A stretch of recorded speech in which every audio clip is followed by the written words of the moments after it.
It's Saturday the 4th of October and this is a selection of charts of ASX Oil Gas Stocks. This is a weekly chart of Santos going back for 6 or 7 years.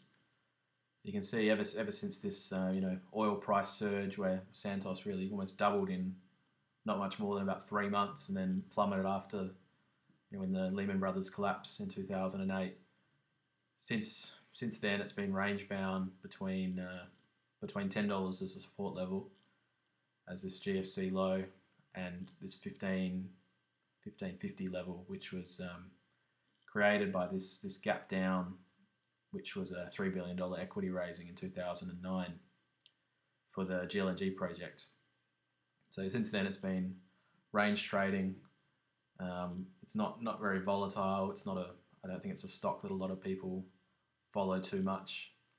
They've had a lot of issues with cost overruns and schedule blowout, but I think production is now pretty firmly going ahead for next year, and their PNG LNG project as well has also come online this year and now churning out cash. What I've highlighted here is sort of an inverse head and shoulders pattern. You can see it came and tested this level again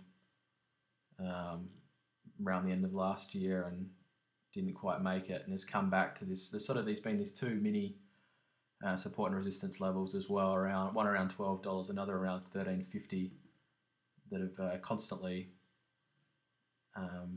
been tested. Now I tend to think that it's a lot of people are bearish about LNG now, thinking the Americans are going to be competing with some of these Australian projects and driving costs down, but a lot of those American projects are at least 3 or 4 years away from production, and Santos is going to be churning out cash for quite a while. There is obviously the risk that some of their LNG field, their CSG fields don't produce as they're supposed to, and that they need to buy other sources of supply for the plants. But if I was using this is one that I would look to sort of for a super fund or I think it's a better bet than Woodside, for example. And I feel like at some point we're going to be, once it breaks through here, there's quite a good chance that we're going to see a good run after that and towards $20 in maybe a year. You see these really long ranges, when they break out, tend to break out fairly strongly. I remember looking at one for CSL, and it had been range trading for 3 or 4 years, and it wasn't really looked upon as a star by the market. And I think in about 2010 it broke out, and it hasn't really stopped since. So as a long-term hold, I think Santos is a good bet from here. This is a weekly chart of Beach Energy for the last 10 years. Beach isn't a stock that I have ever owned, but I've always paid attention to it because it's sort of a bellwether stock for the Cooper Basin, I guess. It's been the main Cooper Basin focused production company for a while now. Santos sort of branching out into other things. You can see that this move here was repeated quite well here, and it's come back and gone up to that all-time high level, about $1.80, and then it's come up again early this year, and now it's obviously broken down beneath this mini range here and coming back down to this long-term trend line since the low at about 60 cents in 2010.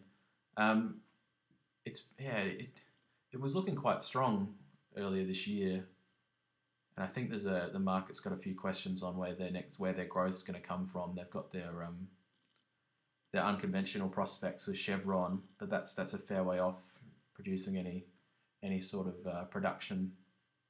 So I guess you could say we had a double top form here. So once it's broken out of this range,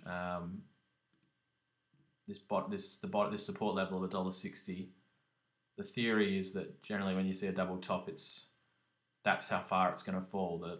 this 160 to 180 sort of, or 182, it should fall between 20 to 25 cents. That's just a rule of thumb, but I tend to think it generally works not too badly. So it's actually overshot that that sort of where you would think it would be reaching a bit of support, and it looks like it's going to head to this sort of dual support level around $1.30 here with this long-term trend line and this support here. So it's not, yeah, it's once again, it's not a very exciting stock. They're producing, it's a sort of a large cap. I guess it's mid to large cap. It's about 2 billion market cap now, but there's probably better plays, I think, if you want to play the unconventional shale gas sort of story. I think there's better potential in some of the other companies, but Beach is sort of a bit safer, sort of midway between the safety of, say, Santos and then Drillsearch and Senex. But yeah, it isn't looking very strong at the moment, so probably one to avoid for now. The daily chart of Drillsearch Energy for about the last 3 years. Obviously, it's had a fairly weak run, like most of the oil and gas stocks, for the last 3 months. Before that, it actually had a really strong run for a year, peaking at about $1.73, which happened to be the previous all-time high. And then after that, it come back and sort of this support level about $1.45 had held pretty firm, but it was sort of declining strength each time, and eventually it broke down.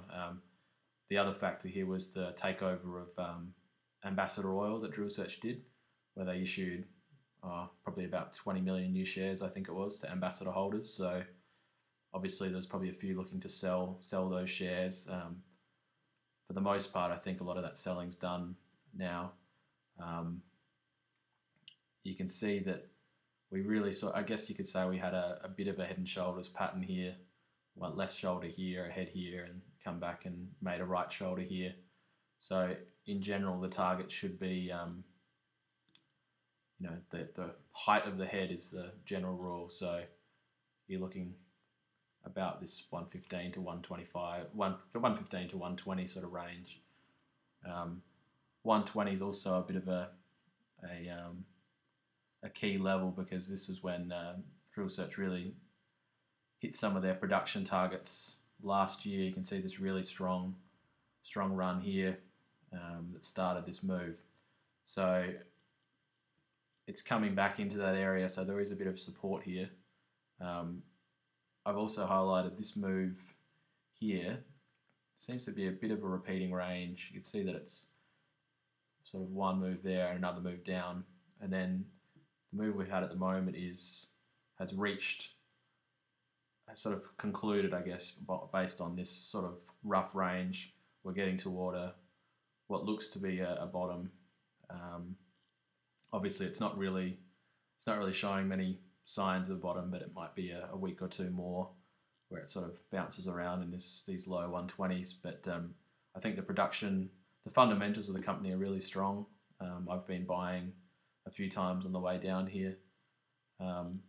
So I think the production this quarter should still be strong, unless they've had any major issues with water production rather than oil.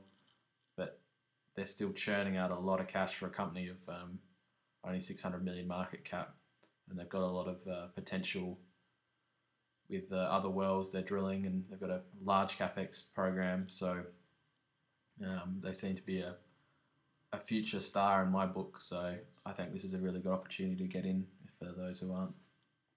This is a weekly chart of Senex Energy, another Cooper Basin focused explorer and producer. Obviously, it had this very strong run up in 2011, 2012 with the sort of the mania of the Australian shale gas, taking it from sort of 40 to $1.20. And since then, when they did, I think BG Group sold a lot of their shares, and